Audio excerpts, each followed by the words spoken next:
Muchas gracias, José Ángel. Bueno, una cantidad de información impresionante. Bueno, sabéis que uno de los principales objetivos del grupo de investigación, en principio, es intentar ofrecer soluciones a este estado en el que se encuentra el Tajo, para intentar conseguir el buen estado ecológico, no solo del río, sino, por supuesto, de toda la cuenca y, por tanto, de sus riberas. Entonces, en ese sentido, quiero agradecer especialmente a José Ángel, porque casi la mitad de la conferencia ha consistido en aportar unas soluciones a esos problemas, lo cual de verdad que es de agradecer, para que pueda verlo todo el que quiera. Realmente el que quiera buscar esas soluciones, aquí las tiene y puede tirar de ellas. Y luego otra de las cuestiones importantes que yo creo que has mencionado es el tema de la educación. Está claro que el trasvase de la educación ambiental, ¿no? Está claro que el trasvase Tajo Segura nos deja sin caudal, pero hemos visto que ya entre Peñas y Buendía nos dejaron sin dinámica, nos dejaron sin avenidas y sin periodos de estiaje absolutamente necesarios para que no se hubiera producido la transformación de ese bosque de ribera. Por tanto, yo creo que la educación de la ciudadanía en temas de qué es un río, ¿no? Que lo vimos con las últimas inundaciones del Ebro, que bueno, pues parecían tan impresionantes, y en el fondo dices, bueno, pues seguramente no, son necesarias aunque sean controladas, ¿no? Pero para que el río pudiera funcionar. Entonces, bueno, pues nada más agradecerte la conferencia y cualquier pregunta que queráis hacer, con vosotros está. Adelante. Sí, en relación con la recuperación del dominio público hidráulico, las medidas que establecían me parecieron leer o entender que habría de ser negociado con los propietarios afectados. Entiendo que si es del dominio público hidráulico es dominio público, toda apropiación que se haya hecho de ese dominio es ilegal y, por tanto, no sé si habría mucho que negociar. No sé si hay cabe que se hubiera producido la usurpación de esos terrenos por el paso del tiempo, pero entiendo que... Sí, es que a lo mejor no me he explicado muy bien. Cuando hablamos de recuperación del dominio público hidráulico es de acuerdo con la ley. Es decir, si alguien está ocupando el dominio público hidráulico, los organismos competentes, que son las confederaciones hidrográficas, lo que deben hacer es aplicar la ley. Es decir, instruir los expedientes sancionadores, sancionar y obligar a restituir ese dominio público hidráulico. Cuando hablaba de consensuar, me refería a una medida concreta de conservación, que era el establecimiento de la senda ecológica. Lo de la senda ecológica yo lo planteé en el estudio como una medida con doble sentido. Un sentido para acercar a la población que vive en ese entorno, o a la que pudiera visitarlo, ¿no?, al río, que lo valore, que lo entienda, porque así lo podrá comprender y podrá hacer suya la conservación de esas riberas, que es donde muchas personas viven, ¿no? En la Comunidad de Madrid pues debe tener una población de las poblaciones de ribera de unas 70 o 80.000 personas fácilmente, ¿no? Y si metemos las de la provincia de Toledo, pues más todavía. Y por otro lado, un tema de consolidación del dominio público hidráulico. Hay muchas zonas por las que no pasa ningún camino público. Entonces, al no pasar ningún camino público, pues esas fincas en su momento fueron valladas, no sé si se denunciaron, si no se denunciaron, evidentemente eso hay que eliminarlo, y ahí no cabe negociación ninguna. Pero cuando tú estableces una senda, tú la senda la tienes que llevar por algún sitio, ¿de acuerdo?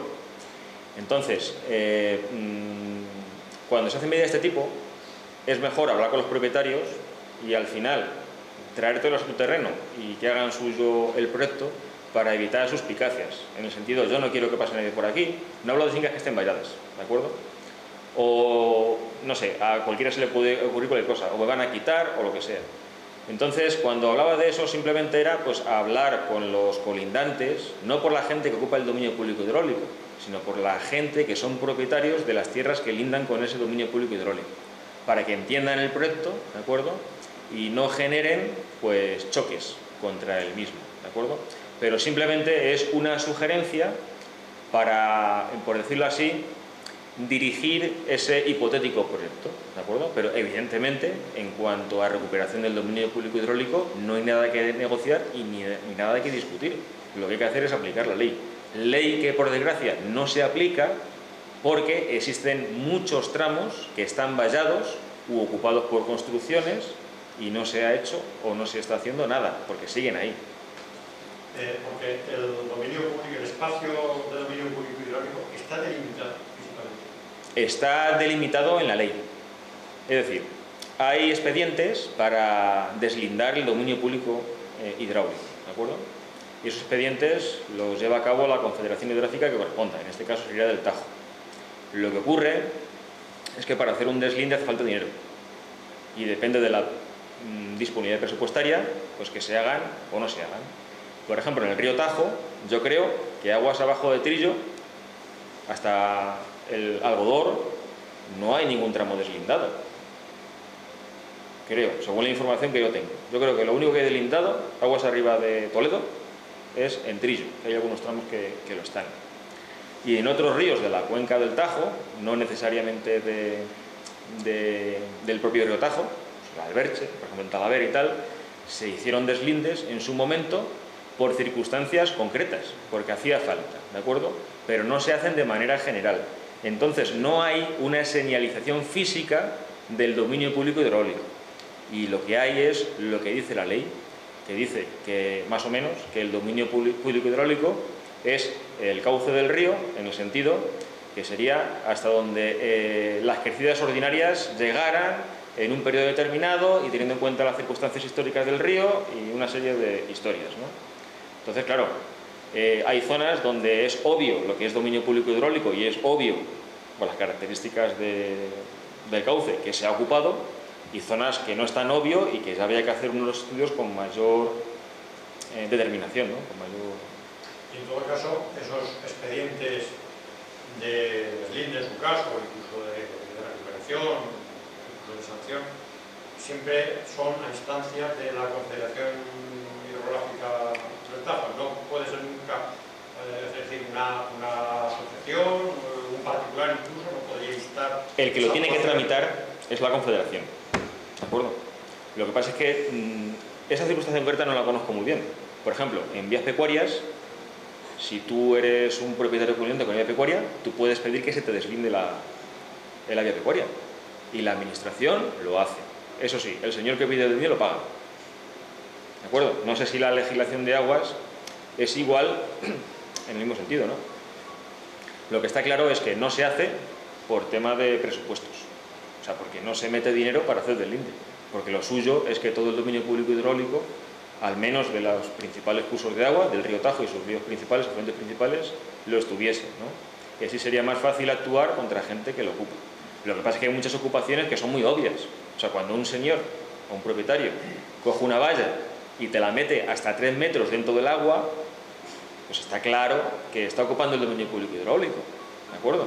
Y yo he encontrado un caso muy curioso donde se denunció un vallado concreto, lo retiraron hasta donde ellos creyeron que era el dominio público hidráulico, y si te metes a andar, que es un foto bastante largo, pues a los 200 metros hace la valla otra vez, ¡plum! Y es la misma finca, ¿eh? Entonces es complicado, pero es complicado porque no se ponen los medios para ello. Porque si no es muy fácil. Son simplemente medios y aplicar la ley. Adelante. Conozco algún caso, no he leído algún caso en que alguna asociación conservacionista había iniciado acciones judiciales para considerar que era el tema de la demolición de presas de agua en fincas privadas cuya concesión ya había caducado y tal. Entonces, y se hacía precisamente de una asociación. No venía. ¿Hay algún caso, conoces algún caso de recuperación de riberas de ríos en España que pudiera ponerse como ejemplo? De alguna manera que, bueno, si ejemplos, pero tuviera... Bueno, yo no conozco casos similar al que dices, en el sentido de fincas que hayan tenido en algún momento alguna infraestructura dentro de cauce, que hayan dejado de utilizar ese aprovechamiento, ¿no? Y se les ha obligado a retirar. Pero sí que se están haciendo por la Confederación Hidrográfica del Tajo, concretamente. Lo que se hizo fue una identificación de todas, o aquellos que dieron todas las infraestructuras obsoletas o con falta de uso, ¿de acuerdo? En el río. Un inventario que evidentemente debe servir para establecer actuaciones para eliminar esas barreras, ¿no?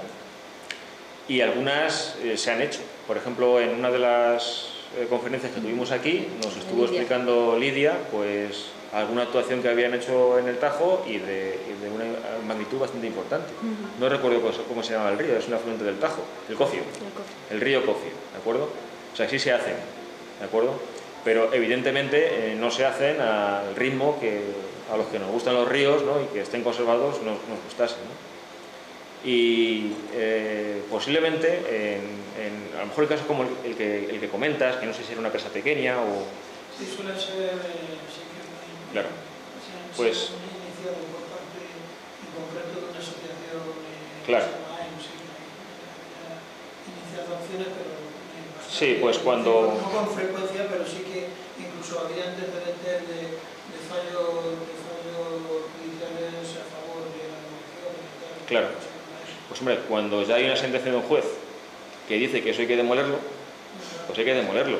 Y si el que tiene que actuar no actúa, pues ya sabe en lo que incurre, ¿no? En un delito de desobediencia. Sea el propietario o sea la administración que no obliga a hacerlo de manera subsidiaria. Ahora se me permite una reflexión rápida. Esto que comentaba de que el suyo es ponerlo, digamos, visible para que la gente, por fin y al cabo, que la gente lo vea y que le guste y que entonces haya una reivindicación un poco más popular de la recuperación de Ribera. La verdad es que es un círculo vicioso, porque si la gente no lo ve es muy complicado y recuerdo hace poco en Burgos ha habido una, no sé si bien o mal, pero se ha hecho una recuperación del cauce urbano de la ciudad muy bonita porque se ha recuperado las orillas del río en su entorno natural. Fue más allá un poco de lo que son el encajonamiento, digamos, de construcción de los ríos de los cauces y de la avenida. Y lo cierto es que los congresos están orgullosísimos de cómo se ha quedado su río y lo están paseando mucho. Pero yo antes de esto tampoco les oía decir que querían que se arreglase el río. Quiero decir que en el fondo una vez que la gente me muestra cómo se queda y disfrutan del río, ¿vale? Claro. Esto ya no me lo quiten, pero que haya una reivindicación previa sin que haya algo ya visual. Claro, si es que al final alguien tiene que tomar la iniciativa. Y ese tipo de cosas, pues es muy difícil que haya una iniciativa popular que lo pida, porque la gente a lo mejor está más acuciada por otros problemas, ¿no? Y luego tenemos poblaciones tan importantes como Toledo, como Aranjuez, que como muchas veces se ha comentado en estos foros, realmente la población de esas ciudades vive de espaldas al río. O sea, es que no lo ignora prácticamente, ¿no? Entonces es complicado. Pero alguien tiene que tomar la iniciativa. Y un ejemplo es el que comentas, evidentemente. Una vez que se ha hecho es cuando la población lo ha valorado. Luego otra cosa es que nos guste lo que se hace o lo que no se hace. ¿De acuerdo? Porque te puede gustar, por ejemplo, la senda ecológica que se hizo, ecológica creo que se llama así, ¿no? En el río Tajo, y te puede no gustar nada. A mí particularmente no me gusta mucho. ¿De acuerdo? Cuando yo hablo de senda ecológica, que no he dicho senda ecológica, cuando hablo de senda, ¿de acuerdo? No hablo de una senda con escolleras, ni con largas barandillas y costosas barandillas, ni con pavimentos muy elaborados. Si no se trata de eso, simplemente se trata de recuperar el paso por la zona del río, por la zona de sus riberas, ¿de acuerdo? Señalizarlo debidamente y vigilarlo para que ese paso no se interrumpa, nada más, si no hace falta hacer mucho más. Y además hacerlo con cuidado para evitar que dentro de nuestra buena fe atravesemos zonas que por su interés medioambiental, por la fauna o lo que sea, no interese evidentemente que se pase, ¿no? O sea, pero teniendo unas cautelas y haciendo una inversión no demasiado costosa, se podría hacer. Lo que ocurre es que en estos casos, aunque la inversión no sea costosa, sí que requeriría un esfuerzo en cuanto a su mantenimiento. que tienen que asumir las administraciones, ¿de acuerdo? Pero bueno, se podían hacer muchas cosas. Tú ten en cuenta que esta zona de Begas, ¿no?, de la Comunidad de Madrid, donde hay tantos kilómetros de río Tajo, más del 10% del curso total del río, ¿no?, son zonas que ahora mismo es FEC, o sea que es una figura de protección, ¿no? Entonces, esa figura de protección te permite, a través de las ayudas de la Unión Europea, poder buscar instrumentos para que a los colindantes se les pueda dar ayudas para fomentar medidas que conduzcan, pues, a llevar a cabo cosas de este tipo, o a recuperar zonas que estén muy alteradas.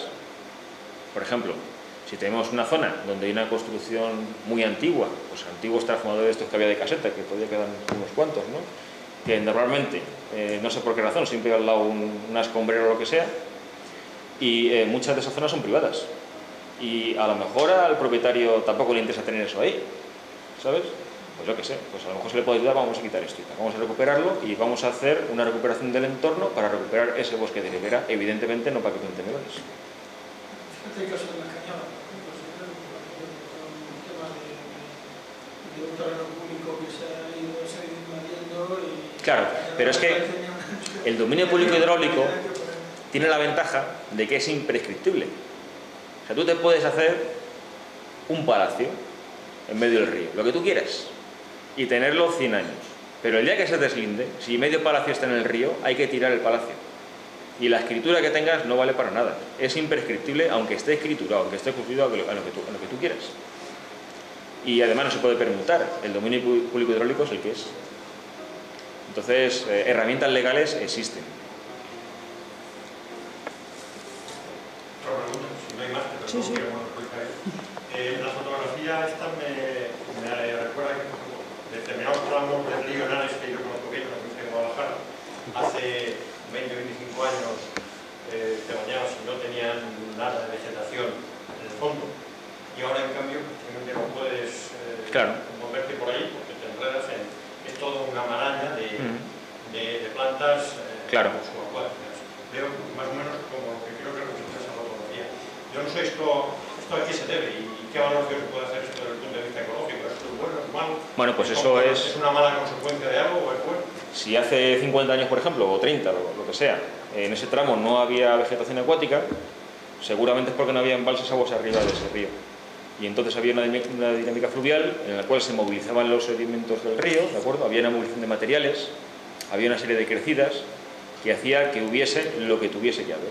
Podía haber, por ejemplo, un lecho de cantos rodados, de gravas o lo que sea, a una profundidad determinada. Cuando se montan grandes infraestructuras, como embalses, aguas arriba del río, lo que ocurre es que se cambia la dinámica del río, ¿de acuerdo? Porque no se respeta un régimen ambiental que se asimile al natural, ¿de acuerdo? Entonces, cambia la ecología de ese tramo del río y donde antes había un lecho limpio de gravas, que son muy importantes, por ejemplo, para el hábitat de los peces, para que puedan hacer de fresoderos, etcétera, pues se sedimentan de limos que tapan todo aquello y se llena de vegetación acuática y entonces cambia, ¿de acuerdo?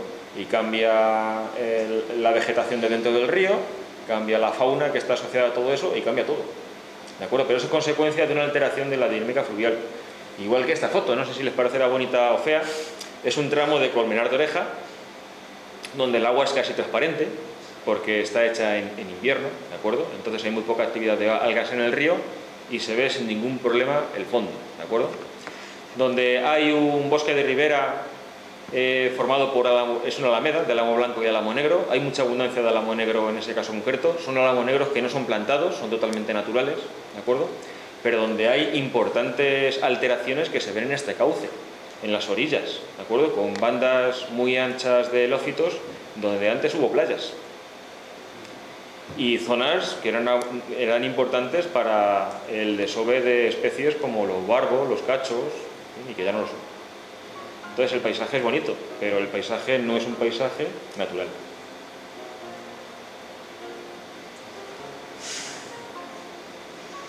Muy bien, ¿alguno más? No abusamos más de la confianza de Sagrario. Sí, bueno, pues muchísimas gracias a todos. La próxima conferencia, os emplazo a ella, será el último miércoles de octubre, no sé cuál es, 28 creo, y correrá a cargo de Yolanda, que es una profesora de la Universidad Rey Juan Carlos, que nos va a hablar de la presencia de drogas en el río Tajo. Por tanto, tendrá más que ver con la química. 28 de octubre.